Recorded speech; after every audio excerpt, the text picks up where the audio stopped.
2 साल से मीरा इस घर में बहू बनकर हर दर्द और अपमान चुपचाप सह रही थी।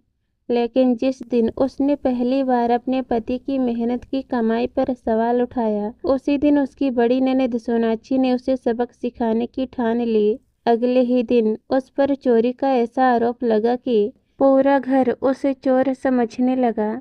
लेकिन जब सच सामने आया तो हर किसी के पैरों तले जमीन खिसक गई। सुबह के 5 बजे से ही मीरा रसोई में अपने पति आकाश और छोटी नंद दिव्या के लिए नाश्ता तैयार करने में लगी हुई थी। पिछले 2 दिनों से उसकी तबीयत भी ठीक नहीं थी, लेकिन वह चुपचाप घर के काम में लगी हुई थी।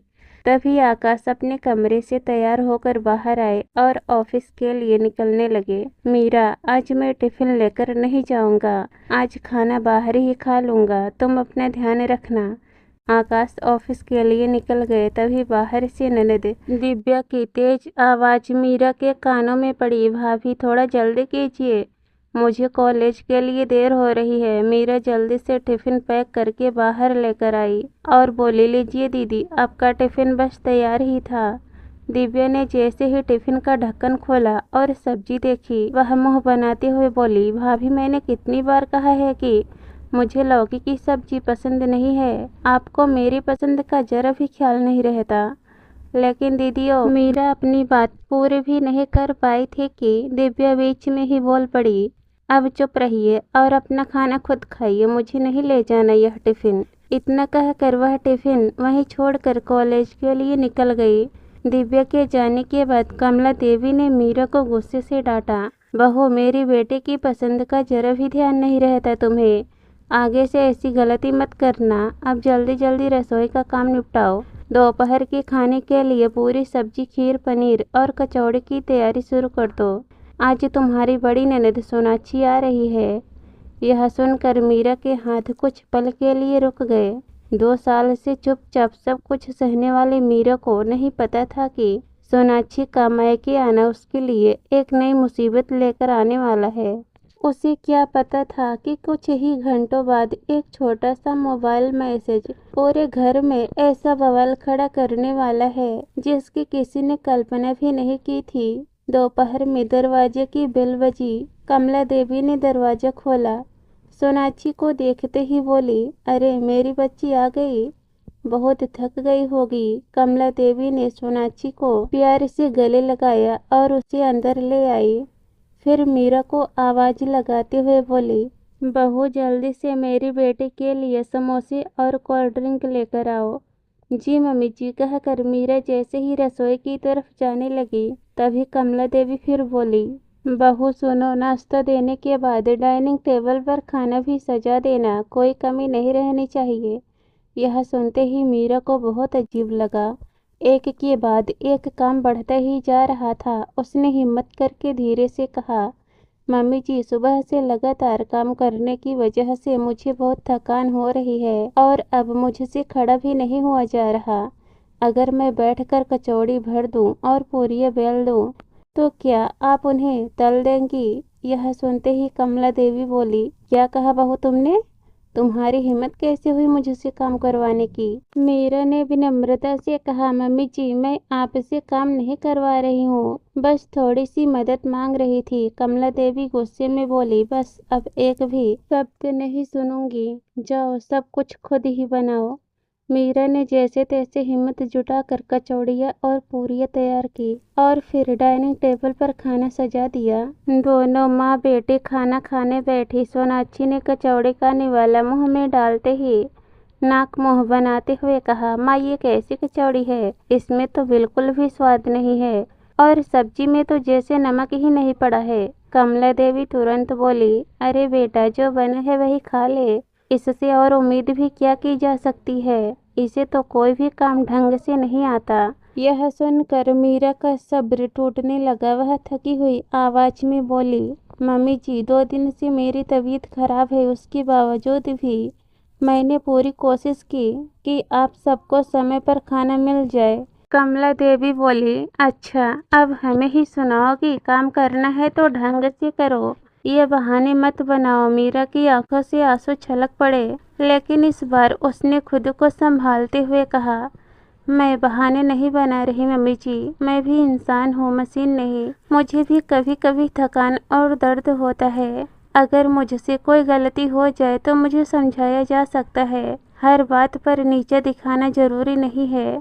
मीरा की बात सुनकर कुछ पल के लिए वहाँ सन्नाटा छा गया। सोनाक्षी और कमला देवी ने आधा खाना थाली में ही छोड़कर अपने अपने कमरों में चली गई। मीरा ने जैसे तैसे 2 पूरियां खाई और बर्तन समेट दिए। फिर आंखों में आंसू लिए वह अपने कमरे में आराम करने चली गई। थोड़ी देर आराम करने के बाद मीरा उठी और घर के बाकी कामों में लग गई। 3 बजे तक दिव्या भी कॉलेज से घर आ गई। घर में सोनाक्षी को देखकर वह खुशी से बोली, अरे दीदी आप कब आई? सोनाक्षी मुस्कुराते हुए बोली, मैं तो दोपहर में ही आ गई थी। बता कैसी है तू? मैं ठीक हूँ दीदी, आप आ गई हैं तो आज शाम को हम लोग शॉपिंग करने चलेंगे। सोनाक्षी ने कहा, हाँ हाँ क्यों नहीं, पहले खाना खा ले और थोड़ा आराम कर ले, फिर शाम को चलते हैं। शाम के करीब 7 बजे कमला देवी, सोनाक्षी और दिव्या शॉपिंग करने के लिए मार्केट निकलने लगी। घर से निकलते समय मीरा ने कहा, मम्मी जी अगर आप मार्केट जा रही हैं तो मेरे लिए भी घर की कुछ ज़रूरी चीज़ें ले आइएगा। कमला देवी ने उसकी तरफ देखते हुए कहा, अरे बहू तुम्हें क्या ज़रूरत है, तुम तो घर में ही रहती हो, तुम्हें बाहर कहीं जाना तो होता नहीं है, फालतू खर्च क्यों करवाना चाहती हो? इतना कहकर कमला देवी अपनी दोनों बेटियों के साथ घर से निकल गई। मार्केट में सोनाक्षी और दिव्या ने खूब सारी खरीदारी की। तभी सोनाक्षी की नज़र एक इलेक्ट्रॉनिक शोरूम पर पड़ी। वह तुरंत कमला देवी से बोली, मम्मी मेरे घर में गर्मी बहुत लगती है और ठंडा पानी पीने के लिए फ्रिज भी नहीं है, आप मेरे लिए एक फ्रिज ले दीजिए ना।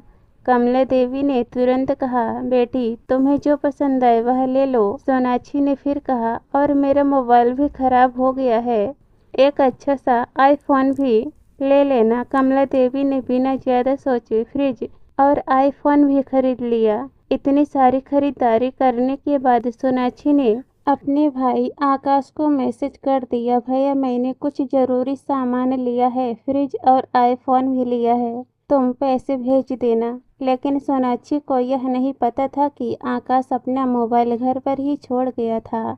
कुछ देर बाद काम करते हुए मीरा की नज़र आकाश के मोबाइल पर पड़ी। उसने जैसे ही सोनाक्षी का मैसेज पढ़ा वह हैरान रह गई।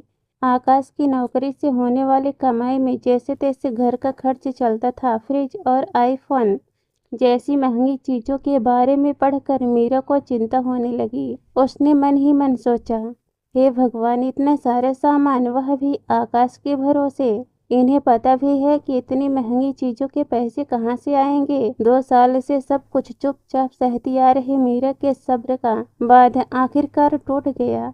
उसने सोनाक्षी को फ़ोन कर दिया। फ़ोन उठाते ही सोनाक्षी बोली, हाँ भाभी बोलिए। मीरा ने सीधे कहा, दीदी आपने फ्रिज और आईफोन खरीद लिया है। सोनाक्षी बोली, हाँ तो इसमें पूछने वाली क्या बात है दीदी, इतनी महंगी चीज़ें खरीदने से पहले आपने अपने भैया से पूछा था। सोनाक्षी का स्वर तुरंत बदल गया, भाभी मेरे और मेरे भाई के बीच आप बोलने वाली कौन होती हैं? इस बार मीरा ने पहली बार अपनी आवाज में सख्ती लाते हुए कहा, जब इतनी बड़ी रकम मेरे पति की मेहनत की कमाई से जानी है तो सवाल पूछने का हक मुझे भी है। मैं आपकी मदद करने से नहीं रोक रही, लेकिन इतनी महंगी चीजें खरीदने से पहले क्या आपने एक बार यह जानने की कोशिश की है कि हमारा घर किस तरह चल रहा है? आपको तो बस अपने महंगे शौक पूरे करवाने हैं। सोनाक्षी गुस्से से बोली, माँ आपने सुना, भाभी मुझे मेरे ही भाई से हिसाब मांग रही हैं। कमला देवी ने फोन अपने हाथ में लेते हुए कहा, बहू तुमने मेरी बेटी से इस तरह बात करने की हिम्मत कैसे की? मीरा ने शांत लेकिन सख्त आवाज में कहा, मम्मी जी 2 साल से मैं इस घर की हर जिम्मेदारी निभा रही हूँ। आज पहली बार अपने घर के पैसों की बात क्या कर दी तो सबको मेरी गलती नजर आने लगी। कमला देवी कुछ पल के लिए चुप रह गई, लेकिन सोनाक्षी का गुस्सा कम होने का नाम नहीं ले रहा था। कुछ देर बाद कमला देवी, सोनाक्षी और दिव्या घर वापस लौटी। सोनाक्षी के चेहरे पर गुस्सा साफ दिखाई दे रहा था। घर में आते ही उसने मीरा को आवाज लगाई, मीरा तुम्हारी मुझे फोन करके मेरे खर्चों पर सवाल उठाने की हिम्मत कैसे हुई? मीरा ने शांत स्वर में कहा, दीदी मैंने सिर्फ इतना कहा था कि इतना महंगा सामान खरीदने से पहले आकाश जी से एक बार पूछ लेना चाहिए था कि उनके पास बजट है भी या नहीं। कमला देवी तुरंत बोली, बहू मेरी बेटी अपने भाई से मदद मांगेगी तो तुम्हें क्यों तकलीफ हो रही है? मीरा ने इस बार सिर झुकाने के बजाय उनकी तरफ देखते हुए कहा, मम्मी जी मदद मांगने और बिना पूछे इतना बड़ा खर्च कर देने में फर्क होता है। माँ देखा अपने शादी के 2 साल बाद ही भाभी को इस घर की मालकिन बनने की जल्दी लग गई है। मीरा को यह बात बहुत चुभी, लेकिन उसने खुद को संभालते हुए कहा, दीदी अगर घर संभालना मालकिन बनना है तो पिछले 2 साल से मैं यही कर रही हूँ। मैंने इस घर की जिम्मेदारियाँ कभी किसी पर एहसान जताने के लिए नहीं निभाई। आकाश ऑफिस से घर आए और पूरे मामले को ध्यान से सुना। पहले तो वह चुप रहा क्योंकि उसे अपनी माँ और बहनों के बीच बोलना मुश्किल लग रहा था, लेकिन फिर उसकी नज़र मीरा के थके हुए और उदास चेहरे पर पड़ी। उसे पहली बार एहसास हुआ कि मीरा सिर्फ घर संभाल नहीं रही थी, बल्कि पिछले 2 सालों से चुपचाप बहुत कुछ सह भी रही थी। उसने गंभीर आवाज में कहा, माँ दीदी मीरा ने कोई गलत बात नहीं की है। मेरी कमाई सिर्फ मेरी नहीं, मेरे और मीरा के घर की जिम्मेदारी भी है। आकाश ने सोनाक्षी की तरफ देखते हुए बोला, दीदी मेरी बहन होने का मतलब यह नहीं कि आप मेरी कमाई से इतना बड़ा खर्च कर दे और बाद में सिर्फ मुझे मैसेज करके बता दे।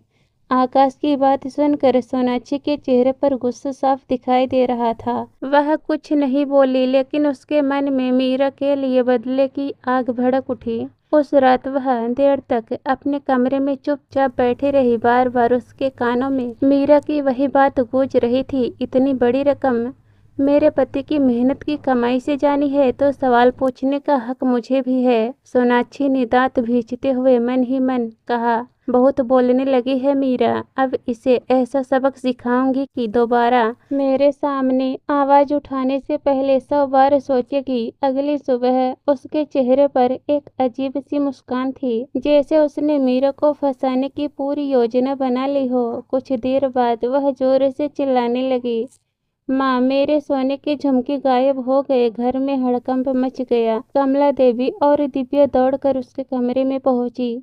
मीरा जल्दी से कमरे में आओ, कमला देवी ने जोर से आवाज लगाई। मीरा घबरा कर कमरे में पहुंची। कमला देवी ने गुस्से से पूछा, बहू तुम सुबह सोनाक्षी के कमरे में गई थी? जी मम्मी जी, मैं तो दीदी के कमरे में झाड़ू लगाने गई थी।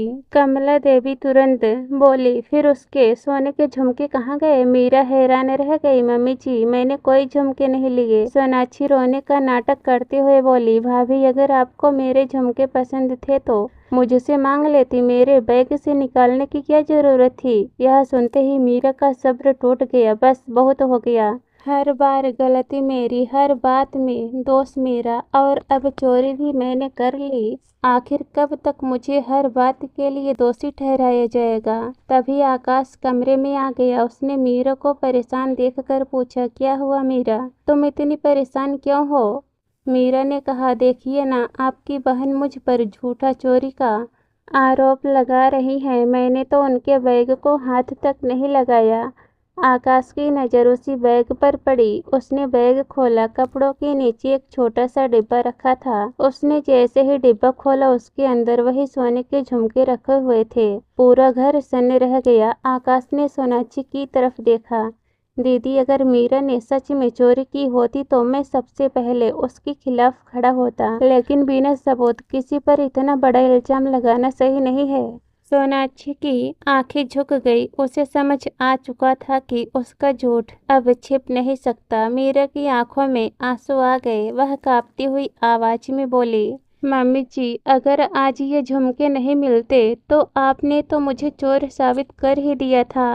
मीरा के इस सवाल का कमला देवी के पास कोई जवाब नहीं था। वह फिर बोली, मैंने इस घर के लिए 2 साल तक सब कुछ सहा, लेकिन आज समझ आया कि अपनी सच्चाई के लिए आवाज़ उठाना भी जरूरी है। कमला देवी को अपनी गलती पर पछतावा होने लगा। कुछ समय बाद सोनाक्षी के ससुराल जाने का समय आया। उसने मीरा से कहा, भाभी मुझे माफ़ कर दो। मीरा बोली, दीदी आगे से किसी के सम्मान और भरोसे के साथ ऐसा मत करना। सोनाक्षी ने सिर झुका लिया। आकाश ने भी उसे समझाया। उस दिन के बाद मीरा ने सीख लिया कि रिश्ते निभाना जरूरी है, लेकिन अपने सम्मान और सच्चाई के लिए आवाज़ उठाना भी उतना ही जरूरी है। दोस्तों, हमारी कहानी आप लोगों को कैसी लगी कमेंट में ज़रूर बताना, और अगर कहानी पसंद आई हो तो प्लीज़ लाइक, शेयर और सब्सक्राइब कर देना। कहानी सुनने के लिए आप सभी लोगों का बहुत बहुत धन्यवाद।